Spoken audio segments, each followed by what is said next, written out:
High, কেমন আছিস? হ্যাঁ হ্যাঁ, আমিও ভালো। শোন না, বলছিলাম কি, ও না না কিছু না, বলছিলাম আমাদের গোয়া ট্রিপটা কি হয়েছে রে? দেখ, কিন্তু অনেক কষ্ট করে প্ল্যানটা হয়েছে, কিন্তু এবার কিন্তু ক্যান্সেল করিস না, ঠিক আছে? তুই, আমি, শান্তু, সঞ্জীব, এই 5 জন মিলে, সরি 4 জন মিলে প্ল্যান করেছি, ক্যান্সেল যাতে না হয়, ঠিক আছে? এবার আমি রাখলাম, ঠিক আছে?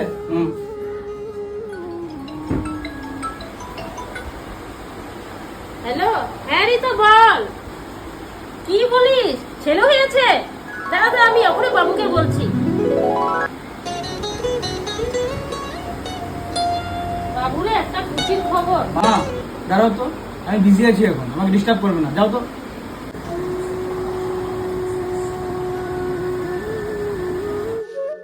বাবু বাবু বাবু, ও শুন না, আমার ফোনটার মধ্যে ফেসবুক, ইনস্টাগ্রাম, স্ন্যাপচ্যাট আর হোয়াটসঅ্যাপ এটা আমার আপলোড করে দে না বাবা, আমার শিখিয়ে দে না বাবা।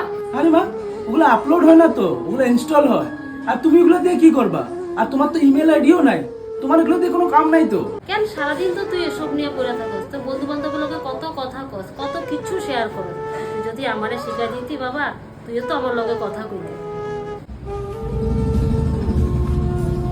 সরি মা, আজকের থেকে আমি মোবাইল আর দেখুন না অত বেশি মা, আমি তোমার সময় দেবো মা। বন্ধুরা, মোবাইলকে একটু গুরুত্ব কম দিয়ে মা বাবাকে সময় দিন। মোবাইল তো চিরজীবন থাকবে, কিন্তু মা বাবা চিরজীবন থাকবে না।